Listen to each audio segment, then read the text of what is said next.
Hi friends, we're going to be doing the last craft that we put together for Ramadan.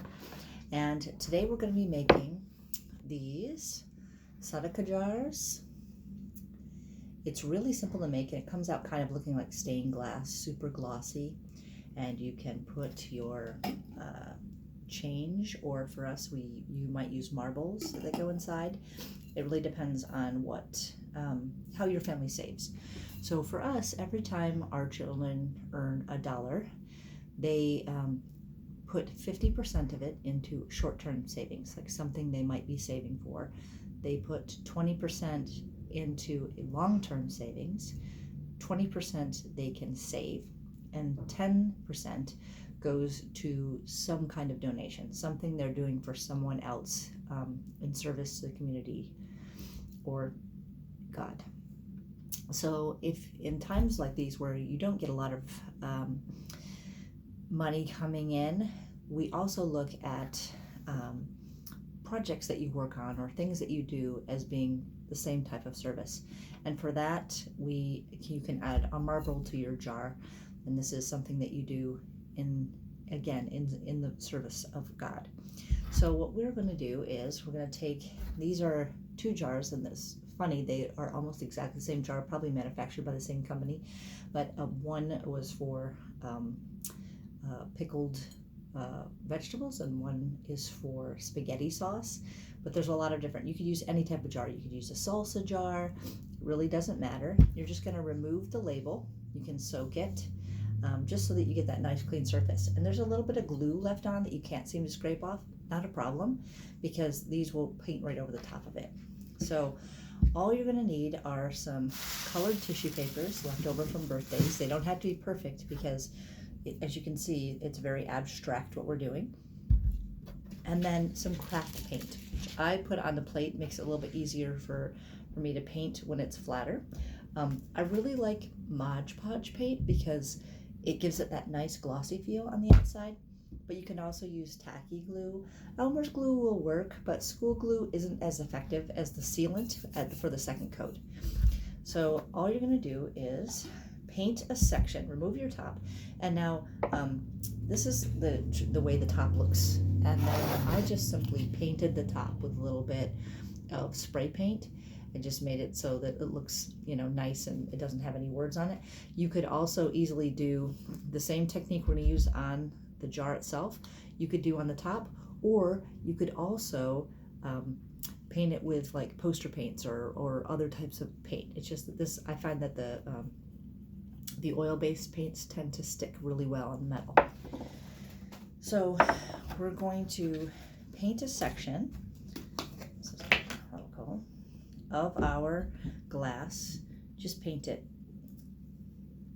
And you don't want to paint too much. You want to be able to work in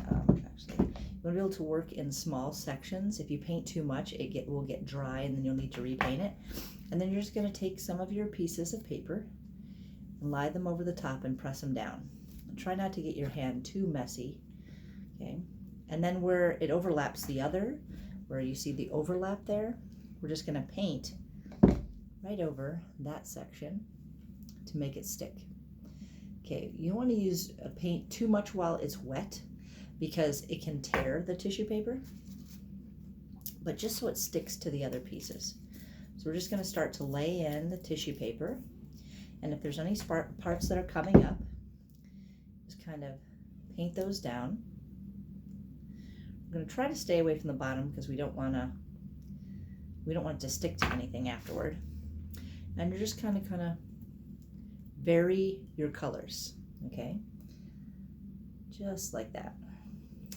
Now, don't worry that it's white because it's not important, because it'll dry clear. It dries very, very clear, just like this bottle did, okay? So I'm just going to keep using different colors.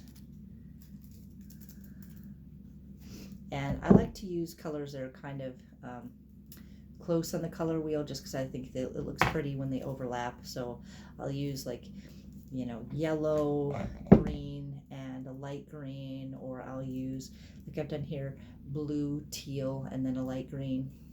You can use rainbow colors, whatever you have. leftover from any holiday or birthday. You want to make sure that you don't leave any, because it's really easy to kind of miss some spots, because when you paint the glue it turns white. Just any spot, you just want to make sure that you're tacking down the edges really well. Just keep adding.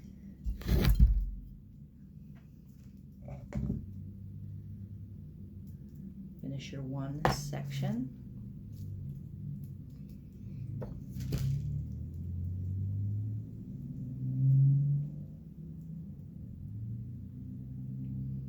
So then that's one section. So you see it kind of looks like stained glass. There's little bits and pieces. Then you're going to go to the next section.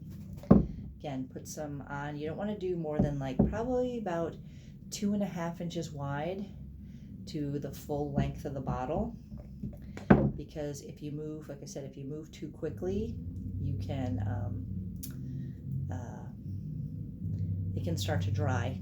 And you don't want, especially don't want to get your paintbrush dry. So the other thing you can do is you can put a little water in your glue, a little warm water, but you don't want to use too much, because if you use too much it won't stick as well.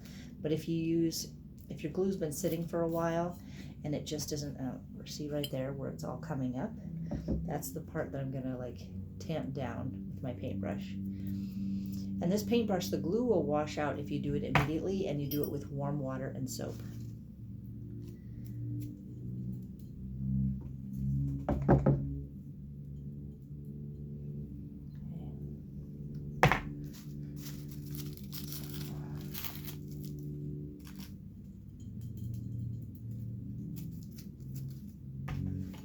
So you're just going to keep going all the way around the jar like that, so that it gets that nice kind of effect where there's all different colors. And then when your jar is complete, you know, it takes about 12 hours to dry when it's all nice and hard on the outside. Then you're simply going to go over it again, because when this finishes drying, there'll be some spots that aren't as wet as the other, not as shiny. So you're just going to simply paint right over the top of it. Right over the top of it, and that's going to add another layer of protection and shine. And also, if there are any spots that are sticking up, you'll also be able to kind of tack that down. So that whole section, again, it's white now, but it will dry very, very clear and shiny. And then it makes it a lot harder to and a lot less likely to break. And that's simply what we're going to do for our jar.